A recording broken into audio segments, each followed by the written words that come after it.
Welcome to the Women's Hoop Show. What a weekend of hoops. From a Jordan Canada explosion, which we are going to talk about, to Kelsey Mitchell and the Fever hitting their stride. And we've got plenty to break down. Atlanta, are they sliding? That's probably because of a Ryan Howard injury. The Mystics, hello, they're surging. And the Liberty, well, they just pulled off one of the comebacks of the year. We're also hitting pause for a midseason check-in, who's rising, who's falling, and what each team outside the playoff picture has to figure out in the second half to kind of build momentum to finish strong. Then a quick trip back in time to 1999 for this week's Hoop Fruits. And of course, we're sending flowers, brought to you by Cash App. All right, let's get into it. I love your face when I said 1999. That'll come later, Sheryl. I immediately went to Prince. Party like it's 1999. Yeah. Hey. We'll get to that. We'll get to that later in the show. But how are you? I am amazing. I love it. How are you? I'm doing great. You know, it's All-Star Week. I think everybody's just like running around with their heads cut off as we are just all in prep mode, ready for All-Star Week. But I think that's why I love this episode too, because it's All-Star Week, but it's also time to reflect on how we're already at the midseason point, which is crazy. Wild. Went by really fast. And there's still plenty more to go. But if we just do like a little check-in, there's some teams that I think could make a run towards the end of the season. And there's some teams at the top right now that could fall a little bit. So that's what gets me excited to have this conversation. Listen, I know we're excited about the All-Star break or the All-Star game and festivities, but I would be willing to bet you there are some teams who don't really want the break, right? Because they're playing really well right now. And then there are some others, the break can't get here fast enough. I ain't going to call no names. I ain't going to call no teams. Not yet. I'll call them in a minute. But it's time. It's crazy to think that we're already here. Mm-hmm. But I am really excited about the game. But maybe I missed this because I think I might be a little bit more excited about the 3-point contest. I feel like we've been getting some hints of who's in the 3-point contest, but we haven't. Sabrina did say she's in. Sabrina confirmed that she is in. And you know who else confirmed? Sonia Citron said that she is in the 3-point competition. Yes. It's going to be good. And I think that it just has to be. I have, a wish list, a dream list of who I would want in my 3-point contest. Are you going to share? No? You're not going to share? Yeah, I want we talk about this every year, how being an in-game shooter is very different from a 3-point contest shooter. That is different. But I want Kennedy Burke to get a shot in the 3-point contest because she has been knocking it down this season, leading the league in 3-point percentage. And a lot of them, especially at the beginning of the season, because that wasn't really on her scouting report, they were open. She was knocking them down in transition, in game speed. So I want her to be in it. That's my wish list. Non-all-star. You know what I love about that? True, it's different, like in-game play and in-game shooting versus like just spot up shooting the basketball. But you also know like who's a shooter. And I agree with you. I think Kennedy Burke has probably surprised a lot of people. Like she just been stepping up, knocking it down.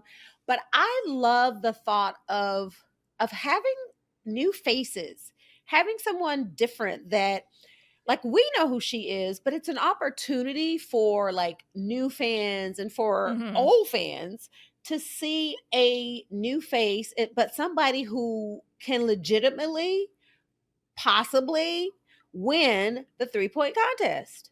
Mm-hmm. I like Mm-hmm. that one. I really like that one. And I mean, you got to put in Alicia Gray in there to defend her crown Oh, you have to. because she, she's figured out the system to get home, to You bring have home to. some extra Mhm. money. Mhm. But then on top of that, I think last season, because I remember you and I were in Phoenix, like when the 3-point competition names dropped, and we were surprised that it wasn't this Caitlin Clark and Sabrina showdown that we were kind of all Mhm. anticipating. And so, will we get that this year? I hope so, because Sabrina has confirmed. So I think she kind of put it on Caitlin and was like, "I'm there. Are you there? Yeah. Because Yeah. I want this And battle." listen, and if you want to put a little bit more added fun pressure, like it's in Indiana. You know Mhm. you're going to have the home crowd behind you, and I would love to see, I don't even know if it would end up being a Caitlyn Sabrina finals, although that would be like so lit. But Yeah. somebody could come in and be the spoiler, right? Like, oh, I see what y'all trying to do, but not today. Mm-mm. Mm-mm. I know. They were like, Vegas, I know y'all put your money on Sabrina or Caitlyn, but Kennedy Berg, a Sonia Citron, a rookie coming in there, stealing it. Oh, I like that a would Rachel really Benham shake in the some. 3-point contest. Yes. I don't know. It's Yes. some good ones. It's some good ones. Okay, well, that got me excited because they usually wait until the very last minute to drop that list. So we don't know. We just know who has confirmed individually, but we don't know the whole list yet. Yeah. Also, I just want to throw it out there. We need to name the award. We need to name the 3-point contest something after Allie Quigley. Like, that would be such a nice homage I to love her that. because no one has won it 4 times, and I can't imagine anyone else winning it 4 times. Like, it would have to be, I don't know. I think she just really set the tone there. So I hope that we can work that in this time. I really like that idea, Jordan. Right? If not this year, then next year. But I think we somebody need needs to make that happen. Yeah. Somebody. Kathy? For sure. Let's go. Okay, and she's so deserving of it. I love that. I love that idea.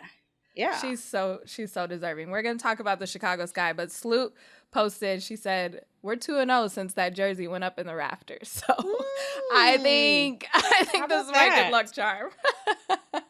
How about that? Okay, let's get into some of these game recaps, and 2 teams that I kind of want to focus on in this first half is Atlanta and Washington, because I told our producer, I'm like, look, this is a big weekend for Atlanta. It could either be great coming out of it on Monday, or it could be not so great.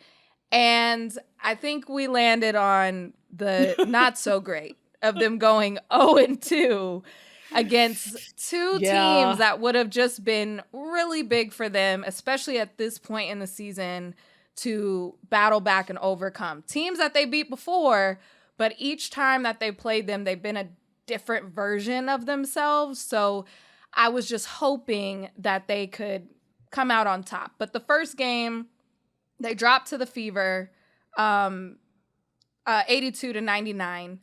And that was one where we saw Ryan Howard get hurt, and she was able to come back. But now it has been said that she is not coming back for the rest of July. She's going to miss the All-Star Game.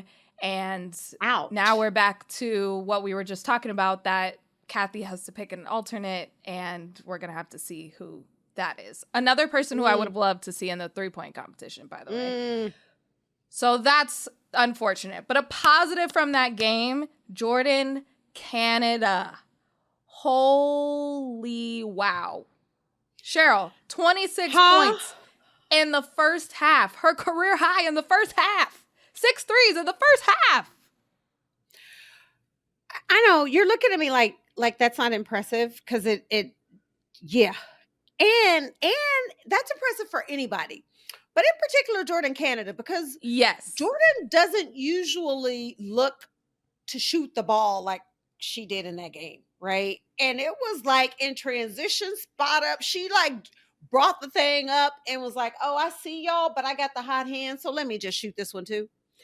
Mm-hmm. Let me just say this real quick. 26 points in the first half. I need y'all, coach, whomever. I need y'all to keep running some plays for Jordan Kennedy in the second half. Like, she only ended up with, I'm saying only, with 30. But seriously, Jordan, I was like, oh, she's going to easily have 50 the way she was shooting the rock. Right. When you're a player like that and you're that hot, you don't want halftime. So it's like, coach, can we just talk to us here on the bench? We don't need to go to the locker room. I might cool off. But in all seriousness, I am so happy for Jordan Canada. Like, I think she's been waiting for a game like this. I know we've been waiting for a game like this because she absolutely has the ability to be that type of player night in and night out. And with Ryan Howard out now. Yeah. That's the thing is the lack of scoring, and for her to be able to contribute that way. We talk a lot about when she was injured at the beginning of the season, for her to just be that point guard, that ball handler, the person that sets the pace and the tone. But when you have Ryan Howard and Alicia Gray being all-stars this season because of their scoring and their production, if one of those goes out, there leaves room for more scoring. And even though she dropped a 30 piece, they still came up short because I think what we're seeing a little bit of a theme with Atlanta, and I don't know if you're seeing this too, is the letdown. Like the second half letdown seems to be inconsistent. Really, it's like a really sharp drop off. And that's kind of what happened here again with the Indiana Fever. Well, so I've had this question, excuse me, since the beginning of the season, right? Maybe not the first few games because I was like, you know, Brittany's new to Atlanta, Bree Jones, excuse me. But I need some more production from BG. Because she has shown, right, that she's capable of scoring the basketball. Like, to me, Brittany should easily be averaging a double-double. So now with Ryan Howard being out, right? And I actually wrote this down like in my notes for Atlanta to make a push in the playoffs and, you know, to possibly make some noise. I wrote down 3 things. Actually, it was stay healthy, and this was before I knew Ryan was done for July. More production from BG, and they have to be able to put 4 quarters together. They've got to be more consistent. So we know what Alicia Gray is going to do. We know what Jordan Canada is capable of doing. Bree Jones can score, but with Ryan Howard out, who is going to be that other player that's going to step up and not only bring what Ryan brings, but bring what you bring as well? Yeah. I totally agree with that. And the thing is, before Ryan went out, I felt like her defense was really, really great. She finished with 14 points, and she came back in that second half and started scoring a little bit, but it is kind of that both ends and the length that she adds to that rotation.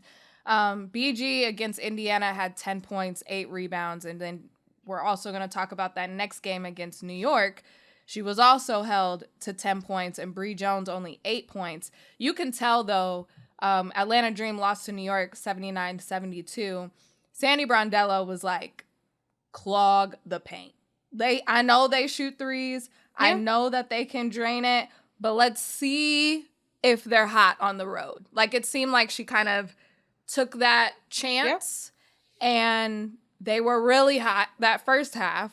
But again, they got up by 19 points against New York. Yeah. And they lost. You have to win that game. Oh, gosh. You have to win that game. And especially against a team like New York, right? Like the fact that you have them down by 19, you have to find a way to win that game. And good on Sandy to be like, listen, I know they can shoot the three, but if I'm a coach, I'm going to take my chances, right? Because there's no way I'm going to just say, all right, let's just let Bree Jones and BG go one-on-one all night, right? In the paint, that close to the basket. Without JJ? I mean, yeah, that part without JJ. So I'm going to take my chances and say, let's clog the paint. Not only are we not going to give BG and Bree anything, but even when the guards start driving, right? Like we're going to clog the paint and make them have to kick out for threes. Yeah. Another reason why they needed to win that game, they held Sabrina to 9 points on 3 for 20 shooting. Ooh. Rough night, but you got to capitalize when Sabrina 100%. has that type of night, because that doesn't happen that often, especially this season. Phoebish had 21, Stewie had 18, but it's like, okay, we held Sabrina under 10 points and we lost. That can't happen. So I think that, Ryan was completely out that game against the Liberty. That first half, I'm like, okay, maybe not an issue. But it turns out that it was kind of this gaping hole a little bit. And you saw Carl Smesko try to bring in Naz Hillman, try to bring in Coffee and Pow Pow and just all these different variations, but not enough scoring and not enough stoppage. Really a matchup nightmare for Phoebich. So yeah. Ugh. Well, and to your point, when you talked about Ryan, I think so many times when we talk about players, we really talk about their impact on the offensive end, right? Like the points they're going to score or if they're assisting or whatever. But Ryan, she plays both ends of the floor. And her versatility to be able to defend the 1, the 2, the 3, the 4, depending on who that 4 is, like that's going to be missed. Example, when they played Indiana, right? She started out defending Caitlin, just using her athleticism, her length, getting up in her space, and was able to slow Caitlin down. Then you can put her over on Kelsey Mitchell. You can put her on Lexi, Sophie, whomever. And with her being out, not only does that affect them offensively, but defensively with what they would be able to do in switches and just saying, all right, Ryan, you're going to go defend whoever we put you on, and she's going to do a good job of it. So Atlanta's going to have to find a way to hold on until they can get Ryan back. Because it don't look good. So here's the last point I'm going to make it about Atlanta. To that point of holding on for dear life. As of right now, we know we're recording this Monday afternoon. We know there's some games later today. But as of right now, Atlanta is in 5th place. And when you get that news that Ryan's going to be out the rest of July, let's just look at the schedule. They have Chicago Sky. Then they have the Aces. Then they have Phoenix. Then they have Minnesota. And then they have the Valkyries. And they end the month with the Wings. That is not an easy stretch by any means for a healthy Atlanta Dream Team. So, no, it's not. It's not. Because they may even look right. You got the Valkyries. You got Chicago. Chicago's playing really well right now. They're playing there are, with that schedule you just named, there are no easy games. None. Not one. I mean, you can look at Dallas and say, okay, that's one that they should get. But you don't know. That's at the end. That's at the end of the month. That's after a long. After a long stretch. They gotta hold on. Y'all gotta hold on. Ooh, hold it. Jeez. Okay. Oh, I hate that. The opposite side is Ryan, the get Mystics. Better. Sorry, get better, Ryan. We're wishing you well. The Mystics had a great stretch of games. They went 2-0 and had some really good wins. Like they are, talk about the Atlanta who's falling apart towards the end. The Mystics are holding strong towards the end of these games and really coming out on top and winning. I don't want to sound like I'm surprised, but but you it's are. just, I mean, kinda. They're sitting at Jordan. You're not the only one right now? surprised. Yeah, they're in 7th place, 11-10. I That's think amazing. everybody is surprised, except for probably the Mystics. Right.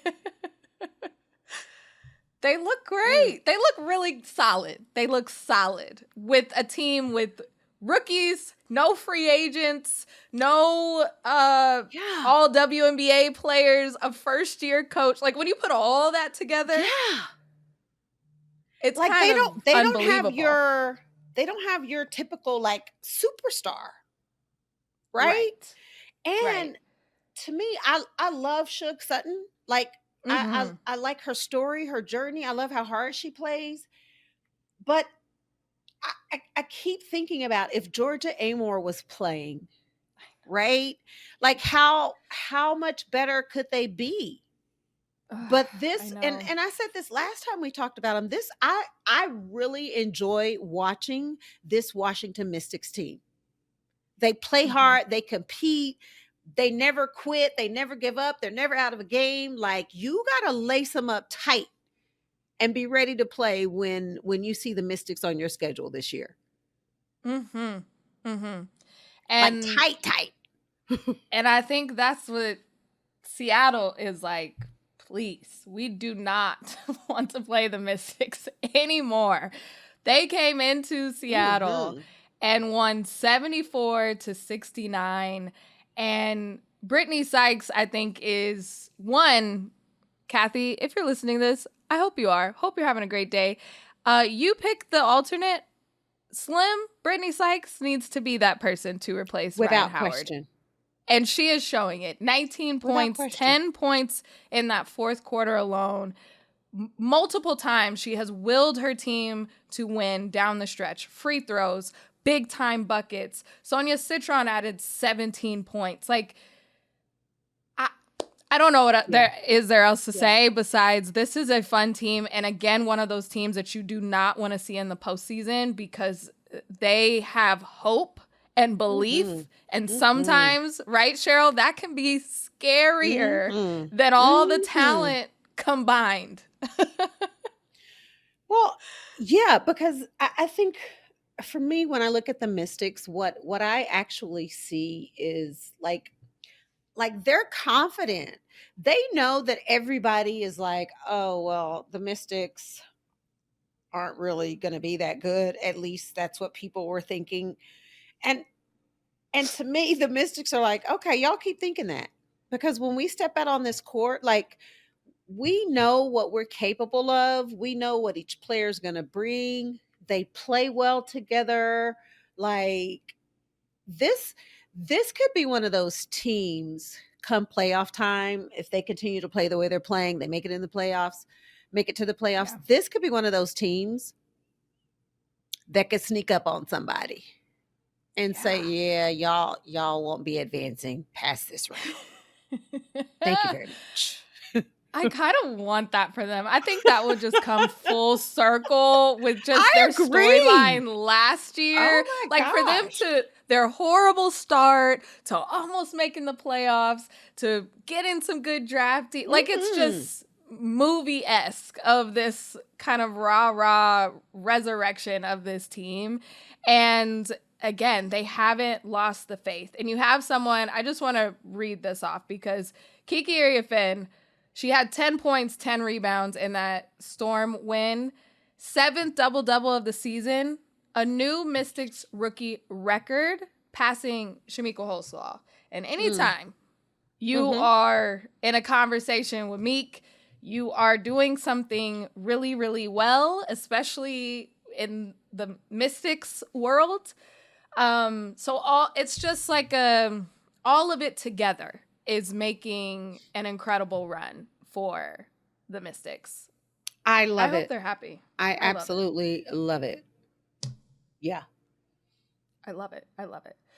One thing for Seattle, though, they signed Tiffany Mitchell after she got waived from the Aces. She came in and had 12 points and was getting a ton of minutes. And I just really, really love that move by Seattle. I think that I do is too. working out great. I love it for Tiffany. I love it for Yeah. Seattle. You know, especially after knowing what Tiff went through last season, for her to come back, one, and make a roster with the Aces, but really wasn't getting the burn that she needed. I, I, Mhm. I think Seattle picking her up was such a brilliant move. I agree. Seattle is one of those teams, though. When we talk about the midseason check-in, they are in the playoffs, but they got to figure out some consistency. I think they can beat anybody, but you can't also lose to anybody. Like, they are too Yes. roller coaster this season, and they got to kind of figure out what is it that we do well when we win, and we got to do that every single game. We have 3 All-Stars. Some of these games you can't be losing when we really think about how their season has gone. So yeah, you Seattle, said it. The games you're supposed to win, you have to win. Yeah. I liked your answer about consistency, because they absolutely need to be more consistent. My other thing with Seattle is, other than, you know, your 3 All-Stars, Gabby, Nneka, and Skylar, who else is coming in and like giving you points, right? Mhm. So I actually was like, they need another scoring guard, and I do think that's where Tiffany Mitchell can fill that spot. Yeah. The other thing I would like to see is, I want to see a little bit more from Ezzy. Mm.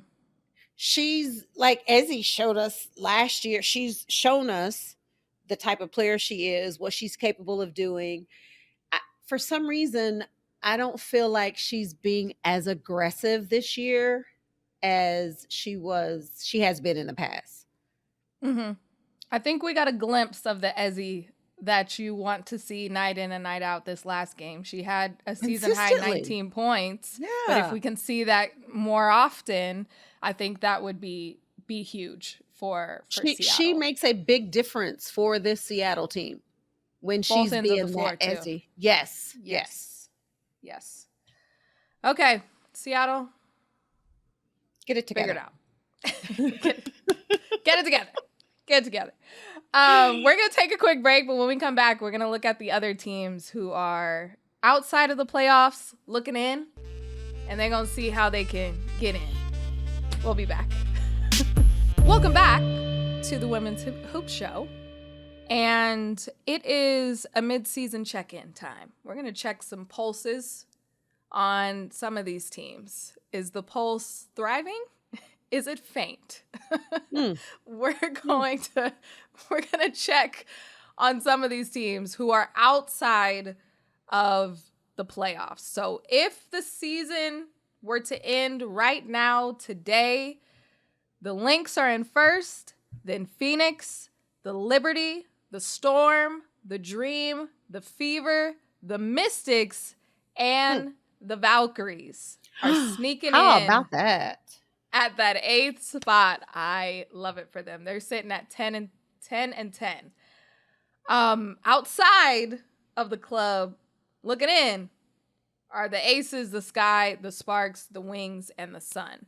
So let's start kind of reverse order and see if any of these teams, what's their thing that they could fix or a question they could answer for this second half of the season. Is there hope? And who's a player that's been balling out or holding this team together? And with the Sun, right now they're sitting at 3 and 18.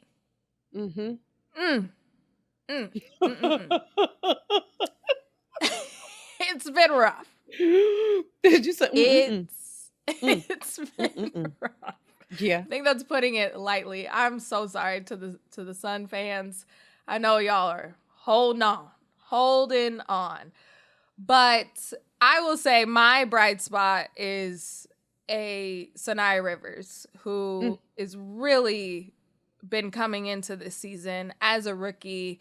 We talked a lot about during the draft how this is kind of a great situation for her. Not only has she found a BFF in Marina Mabrey, but also she has been consistent 4 consecutive games in double figures, and also showing herself as a really great defender, which is an amazing thing to carve out for yourself in that rookie season. But Sheryl, is there hope for the Connecticut Sun to catch fire in the second half? Well, I mean, a sun is hot. That was very much like water is wet. That's about it, Jordan. Okay, no, for real. Listen, I don't think Connecticut honestly came into this season thinking they were going to make the playoffs. I really don't think that. It's a complete overhaul, right? And then when you go back to Mabry wanting out, but nope, didn't happen. So she's still here. Like, they are truly a true definition of rebuilding. When you look at this team with the young talent, to your point, I'm a huge Sanaya Rivers fan. Loved her at NC State. I love everything about her game and the fact that she plays both ends of the floor. So she is absolutely a bright spot. I love JC Sheldon. I love how hard she plays, how hard she competes. But it's just her second season. They are a young team, but I'm also going to say I really appreciate the OG Tina Charles. Oh yeah. Like, Tina is still being Tina, right? So to have that type of vet and that type of leadership on your team with a young team, I can appreciate how hard she continues to play for them. But I can't say to you, yes, anything can happen. But I can't sit here and say to you, if Connecticut Sun can do X, Y, and Z, they'll make the playoffs. I think they need to start building towards next year. Totally agree. 1,000%. Shout out to Tina Charles, who is my constant pick for underrated best dress in the entire WNBA. She is always so sharp. The boots, she's always fly. Great. And it's effortless. Love Tina Charles. Effortless. Like, let me just throw on this white shirt with these black pants and this brown jacket. And I'm like, this is the best thing I've ever seen. Are you kidding me?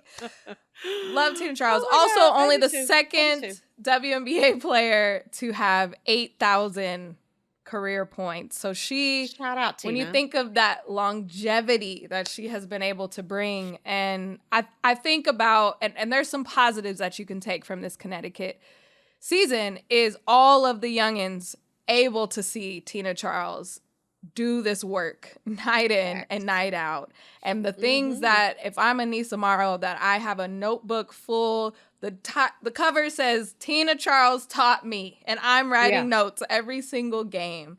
That's a positive that you can take from this season, because we don't know how much longer she's going to play, and we don't know what this team is going to look like in next year. I love that. So I love that. Hopefully these youngins can take anything they can from the vets.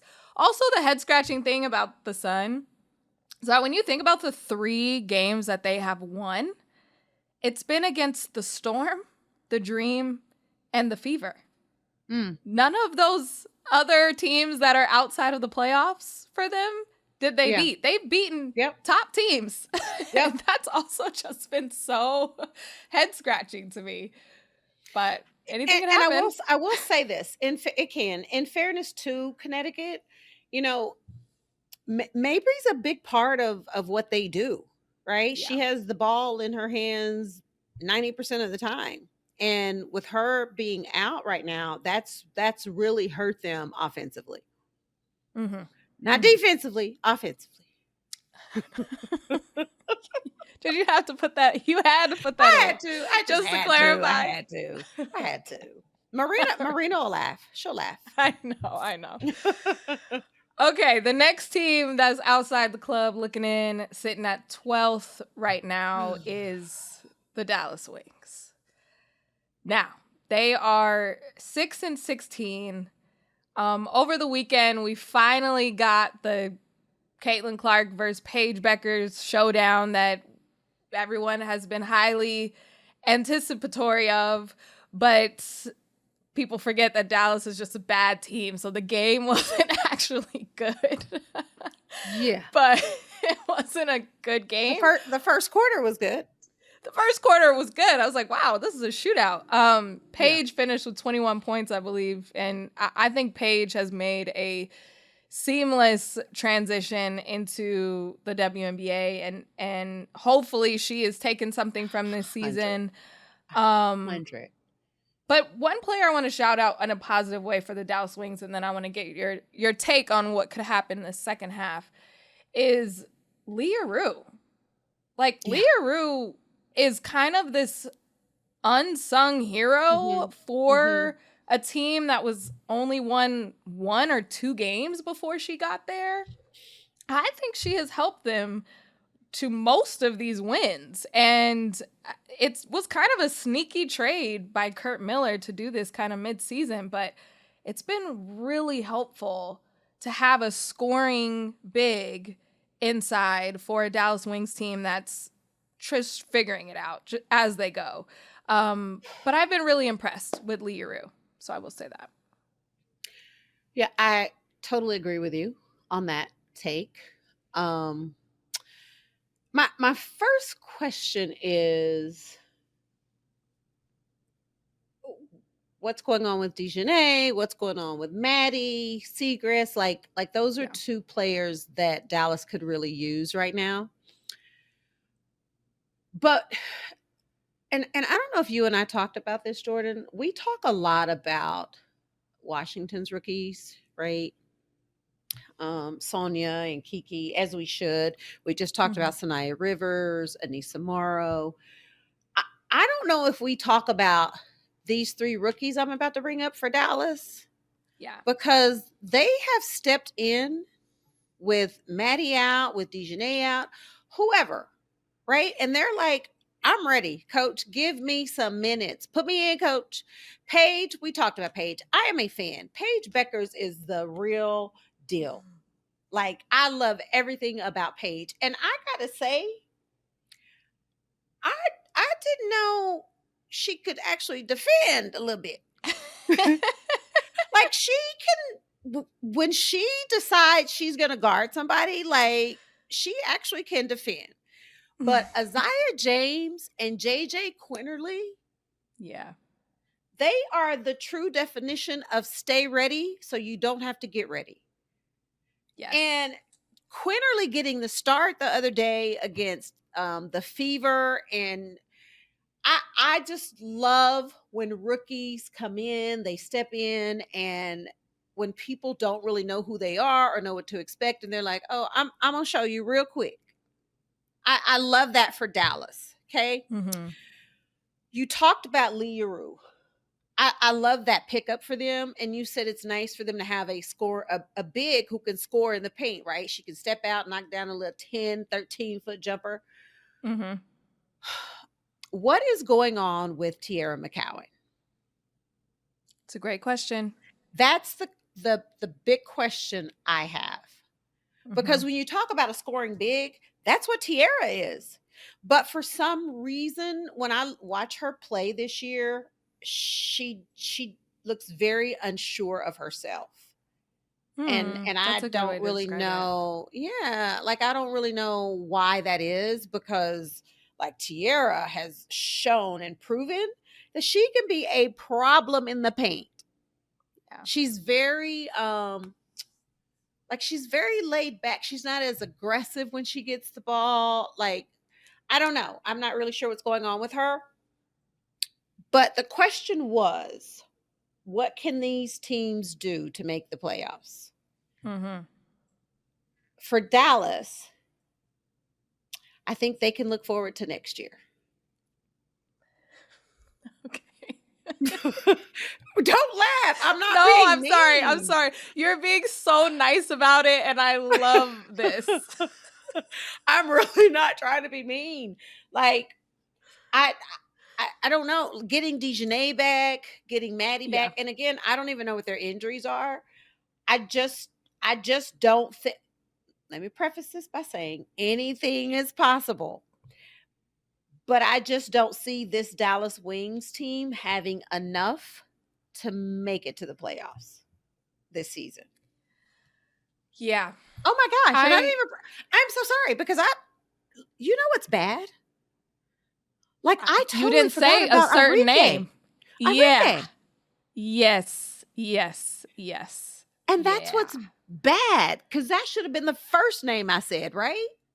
Exactly. And that was going to be my point. If Enrique somehow catches a blaze, then I don't know if they have a chance for making the playoffs, but they just have a better chance of finishing stronger than how they started. But the fact that we went a few minutes talking about the Dallas Wings and we did not bring up Enrique Ogunbowale is kind of the issue. Oops. And I know that she was injured, and that was another reason why JJ Quinterly was so big, you know, for her to kind of step up.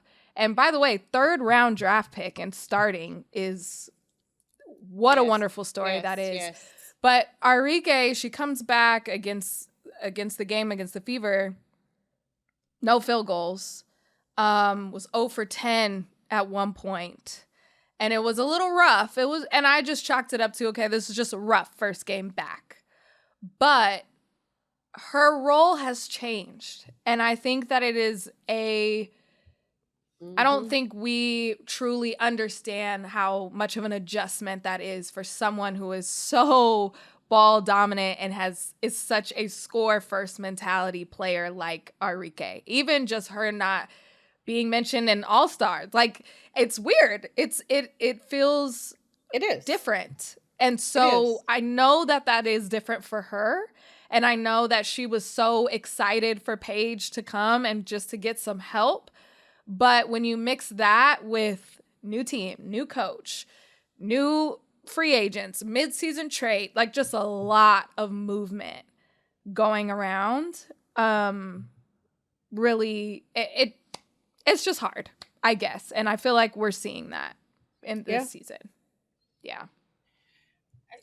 Yeah. It's crazy. I don't even, like, it hit me afterwards and I was like, I didn't even say anything about Enrique. I know. Yeah. And like, I hate that for her, you know, but to your point, if she can and I'm not even talking about the last game against the Fever, because coming back from an injury and what was it, her thumb, I think, like that, it's always going to be hard. Right. Yeah. But I'm just talking about overall, like the entire season, we've yet to see the Enrique that we all know. Yeah. So times are changing. Yeah. Oh, Dallas. Okay. Well, I these two teams, the pulse is a little faint. It's a little faint. But a team like the Sparks, okay? They're sitting at 7-14. They're sitting at 11th right now. And this is a team that is very interesting for kind of those same reasons. They have beaten some tough teams. They've also lost some games that they should have won, that they know that they wish they could get back and could really help their record. But they waived Mercedes Russell. You know, there's a mid-season kind of deadline that a lot of teams kind of exercise. They waived Mercedes Russell. There's videos of Cameron Brink running her own 5-on-5 in practice, half court. They're hopeful that she can come back in July. Now, that gets a little interesting for the Sparks. You got Ray Burrell back. You got some healthy pieces again. What do you think? Could this help them boost? I know that's a lot of pressure on Cameron Brink, but what do you think could really happen with the Sparks towards the end of the season? I'm not even going to put that on Cam. It's fair. And this isn't to rush anybody back, but I thought she would have been back by now. But I think it's unfair to like bring her back, put her out there, and for people to think that automatically she makes them a playoff team. Because she's got to get back in basketball shape, basketball form, get used to playing with new teammates, like all the things. I do feel like the Sparks have enough pieces to try and make a run for that final spot. Yeah. I do. Azure Stevens is playing well. De'Erica, Kelsey. I think Rakia is hopefully getting her stuff back because Rakia Jackson, the beginning of the season, I was like, oh yeah, she will be an all-star this year. And then she had to take some time off. I still feel like they have enough. But I don't know. I will say this. They got to guard somebody. Yeah. I agree with that. Like, that is an issue. Y'all got to guard somebody. Guard your shadow. Guard somebody. Not the shadow. I don't know. That shouldn't be that hard. But they are that one team, though, when, you're like, what do they need? They do need a big. They need another big. Because, De'Erica and Azure are more like, to me, they're more like 3-4, not 4-5. They need that 5. And it would be great if Cam could come back and be that 5 that they need. But I don't even want to put that on her. That is so totally fair. Educate me for a second. So when they waived Mercedes, did they pick up anybody? And I missed it? No, not that I have seen across social media, but I think that's because I think it was an alluding to Cameron Brink coming back. That I think that's what I got you. What people are because you had to. I don't have it right in front of me the exact date of kind of that last mid-season wave round, but they had to waive somebody at this stage, and if you waive a big, it was kind of a step ahead.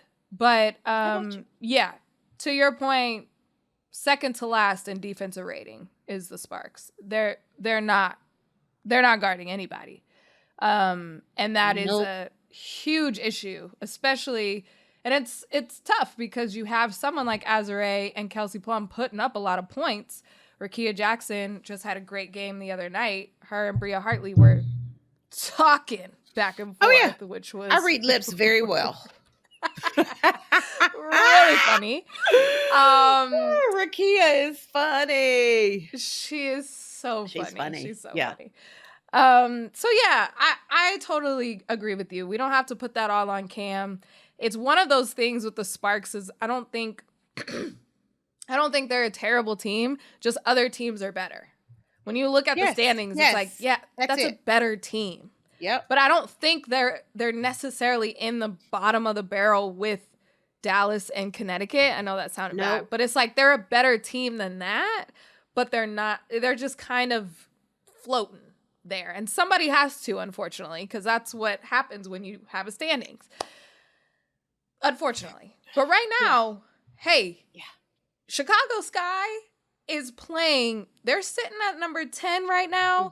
Their record is 7-13, but how they're playing recently, they're playing way better than a 10th seeded team right now. They're on a 2-game win streak. First time this season, I believe. They've won 4 of their last 10. And Angel Reese has been playing out of her mind. I mean, video game numbers, it's been ridiculous what she's been doing. But I think Ariel Atkins has awakened, and that has really helped them, because that's what we talked about the last time we talked about Chicago Sky, is like, Ariel, you're needed. And she has done that. So I don't know. I don't know. I mean, 2 spots they need to climb. Could they do that if they keep playing? This is a team, Sheryl, before you say anything, they do not want the All-Star break. They want to keep playing. They are one of those teams. Facts.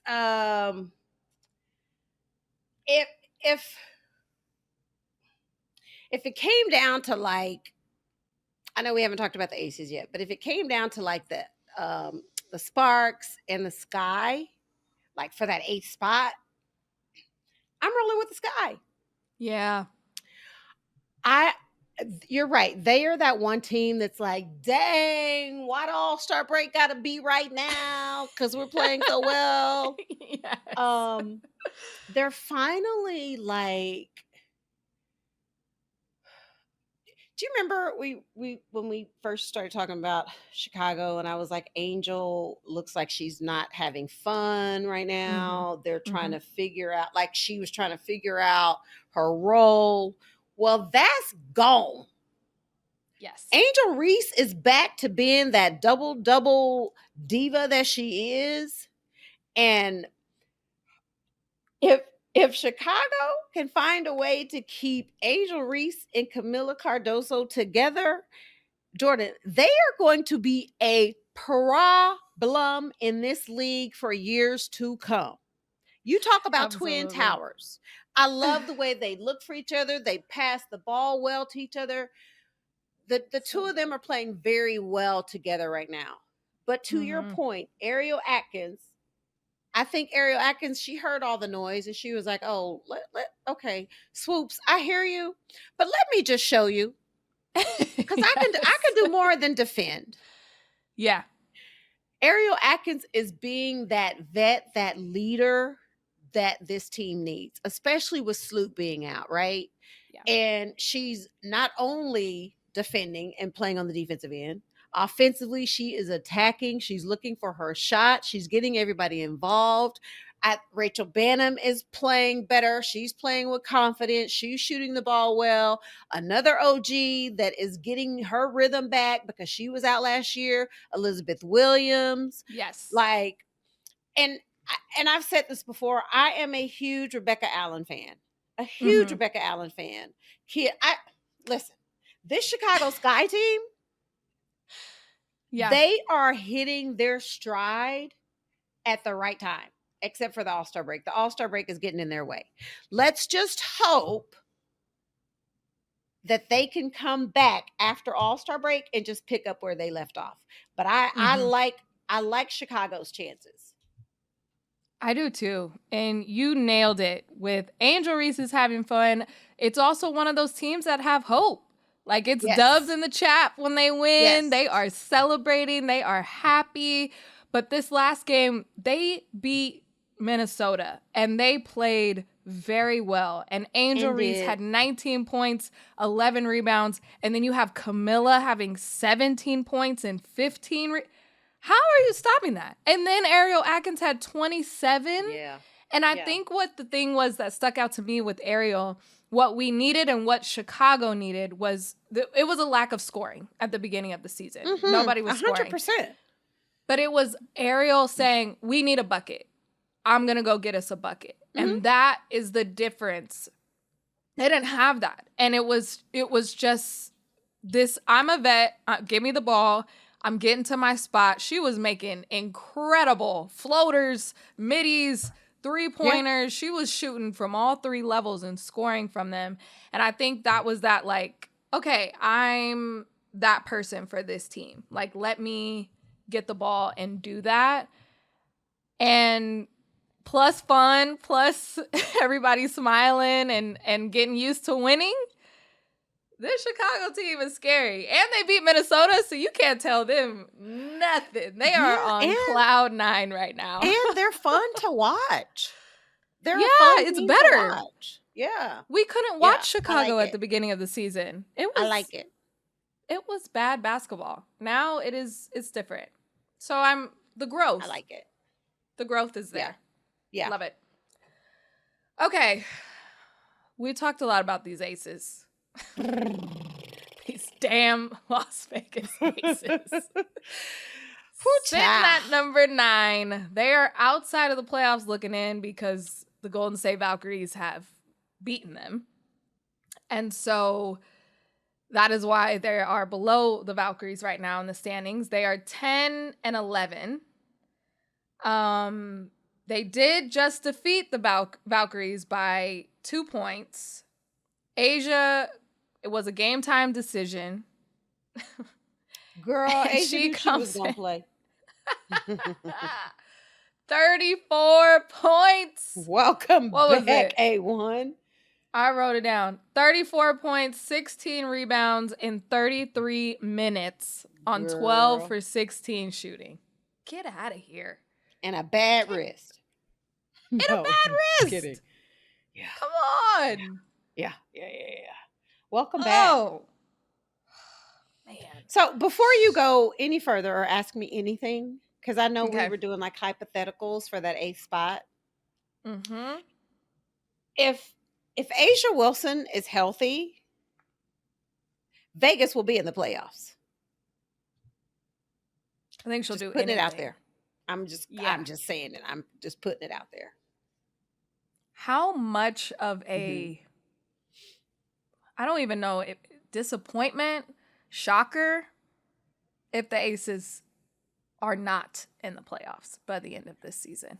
I'm not saying even if they barely get it, if they are not in it by one spot, by 3 spots. I think it's more of a shocker versus a disappointment. Okay. Because I think everybody is like, oh no, I'm never counting an Asia Wilson team out. Fair. So if they don't make the playoffs, I think it's more of a shocker than a disappointment. It just doesn't even sound right to be talking about them not in the playoffs right now. I know. Right when we got on this podcast, you were like, are my eyes deceiving me? Are the Aces I know. I was like, what? No, you got that right. I will say a positive is that, yes, Asia had 34 points. And the first thing I noticed was like, God, and they only won by 2. Mm-hmm. But Jackie had a 30-piece. Joel Lloyd added 15 points. So, like, that's kind of what we're talking about is just the help. But 2 of your players combined for 64 points. It's just not a lot of spreading the wealth, but I mean, it's better. So I guess I was just more happy. Last thing I'll say is that Becky Hammon did say, because, we posted the clip of what's wrong with the Aces on social and everybody was kind of pointing to Becky. It wasn't all pointing at the players. And Becky admitted, and she was like, Natalie Nakase was over our defense. That's that was her role when she was an assistant coach at the Las Vegas Aces. Yeah.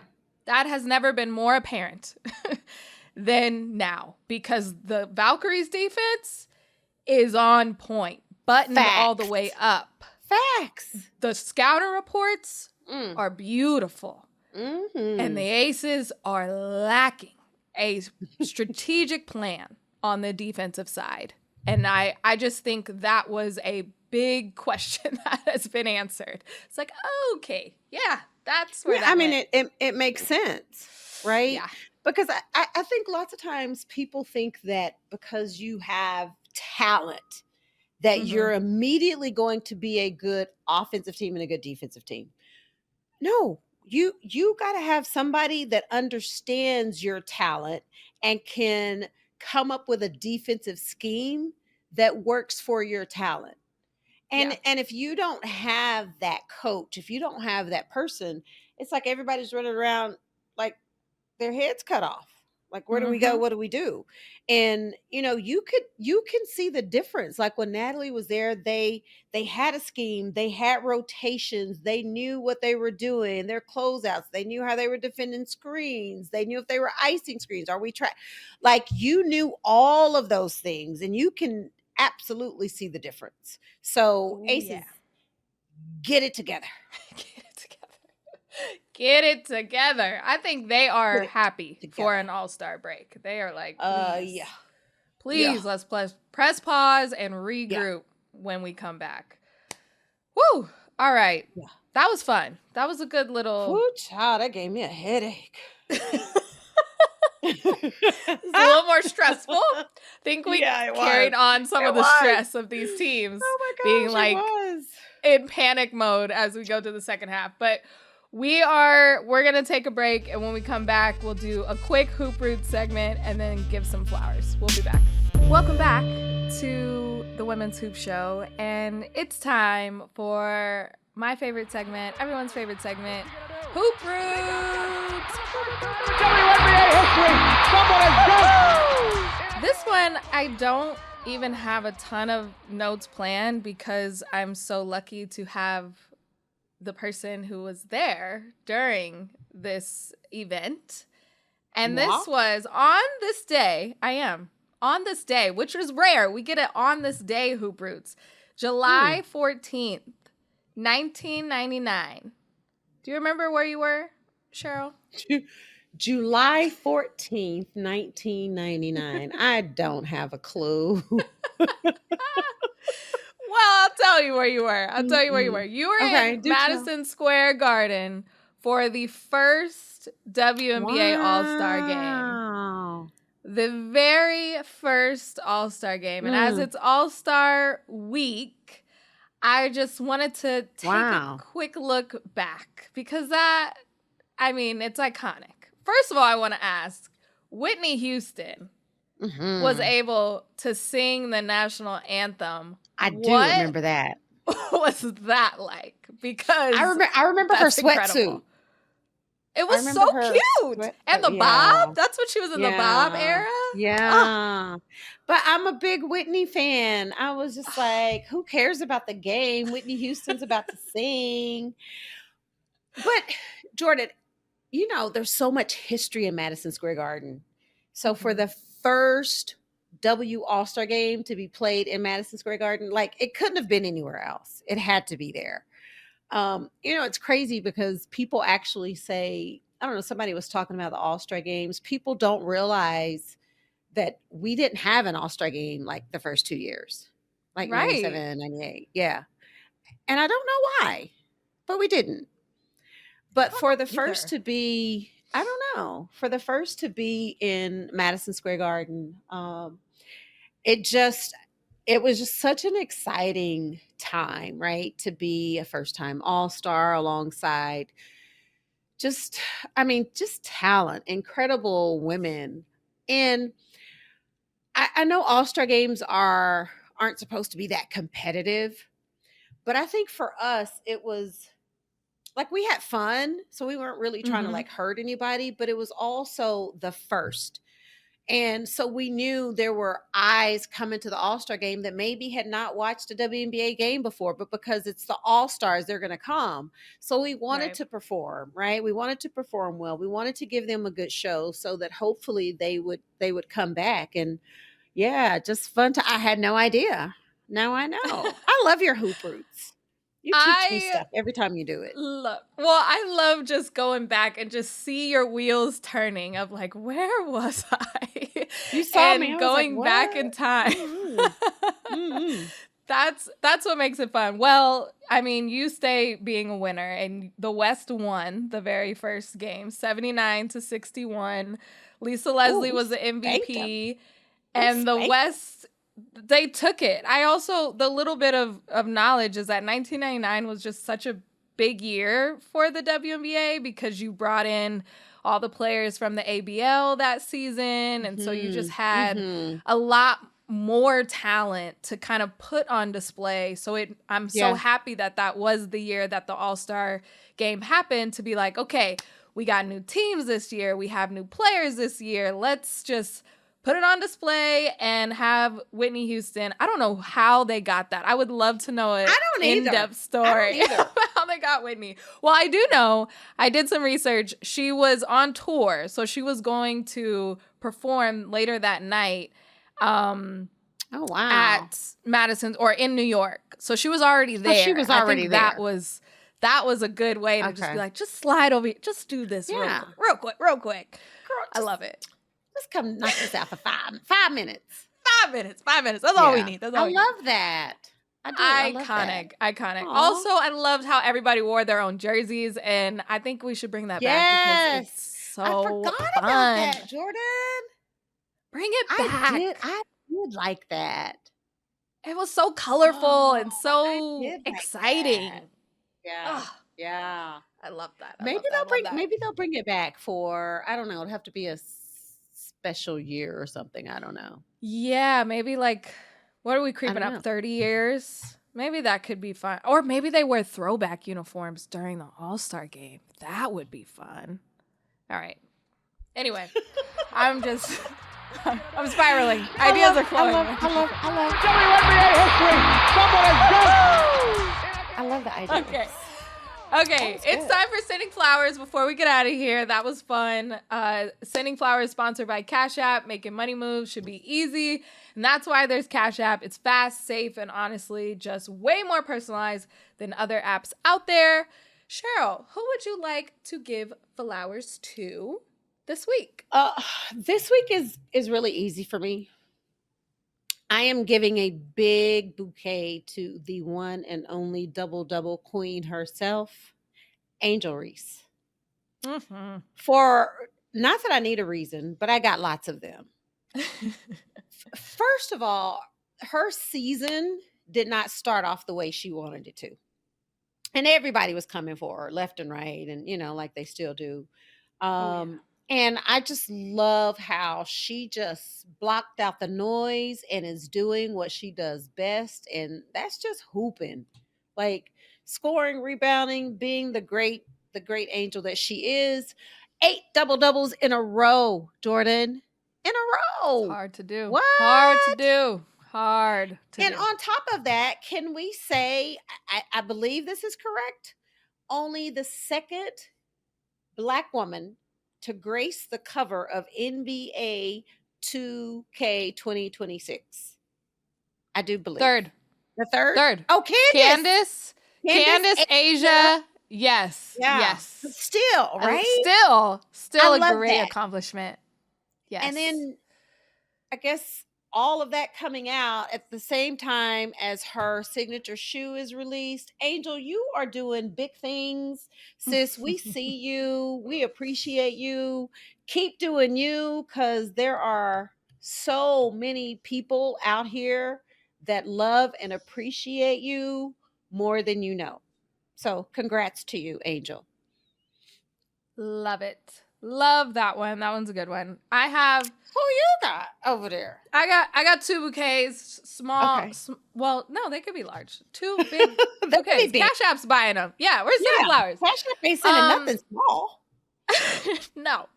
One is, we talked about her earlier, but Tina Charles is just such a legend. And I feel like it was kind of across my feed of her getting to 8,000 points, but like, that is a really big deal. That is a lot of points. It is. And I want to give her all of the flowers for just being able, I know she's been on multiple teams, she's had some ups and downs, but for her to still show up night in and night out for this Connecticut Sun team, probably didn't want to be on a losing record team like this, but she's still been balling out. Also, her interview with Sue Bird on Sue Bird's podcast was so good. Just talking about the league is way softer now. Think of who the post players I had to go up against. It was incredible. Jordan. It was a really good conversation. And it was a reminder of like, Tina Charles has been around. Like, she's been here. She really deserves this. So, Tina, we love you. Those are your flowers. Also, So deserving. I want to give them to Slim and Brittany Sykes, because I know that this has been a week for her, realizing that she is not an all-star after campaigning, after wanting it to be her goal for so long. I know when I interviewed her like 3 years ago, she talked about wanting to be Defensive Player of the Year and feeling like she's not getting the respect on that side of the floor. And then to come back and be scoring as much as she has been and still not feeling like she's getting the respect on the offensive side too. But she still goes out and performs and is uplifting her team, talking about how much she loves her rookies. And that's just the type of player that she is and the person that she is. So I'm just happy for her. I hope she can still feel fulfilled on the type of season that she's having, and just want to give her flowers there. So 100%. I like that. Kathy, Slim, Brittany Sykes needs to be the replacement for Make Ryan the call, Howard. Kathy. Make the call. And that helps Team College. Like, that would make them even scarier too. Like, that would just be a good fit for where she would land. Okay. Kathy, make the call. Slim, send her some, like a muffin? Send her some donuts, flowers. You can use Cash App to send Kathy some flowers so she can put you in there. Pick up the phone. Pick up the phone. Okay, that was Sending Flowers, sponsored by Cash App. As you heard me say at the top of the show, new Cash App users can use our code to get free money. Use our code Hoopers, send $5 to a friend within 14 days, and you'll get $10 right into your account. Thank you, Cash App, and thank you, Sheryl. As always, so much fun. We got through a lot. That was fun. Love ya. Thanks for tuning in. If you enjoyed today's episode, be sure to follow on your favorite podcast app so you never miss an update. Your support means the world. And if you're feeling generous, leaving a quick rating or review helps more Hoops fans discover the show. And you can now see us on our brand new YouTube channel. Make sure to like and subscribe there. Shoot us an email at women'shoops@odyssey.com to tell us what's on your mind. We want to hear your hottest takes, your burning questions, and all your feelings about all things women's hoops. We just might feature your note on the show. That's women'shoops@odyssey.com. The Women's Hoop Show is an Odyssey original podcast hosted by me, Jordan Robinson. Today, our co-host was Sheryl Swoops. Our producer is Phil Switek. Our video team is led by Kurt Courtney and includes Tim Meikle, Evan Cox, Allison Jeffrey, and Lauren Vieira. Our executive producers are Greg Holtzman, Asha Saluja, Danny Freisinger, Maddie Sprunkheiser, and Leah Reese Dennis. And special thanks to Moira Curran and Josephina Francis.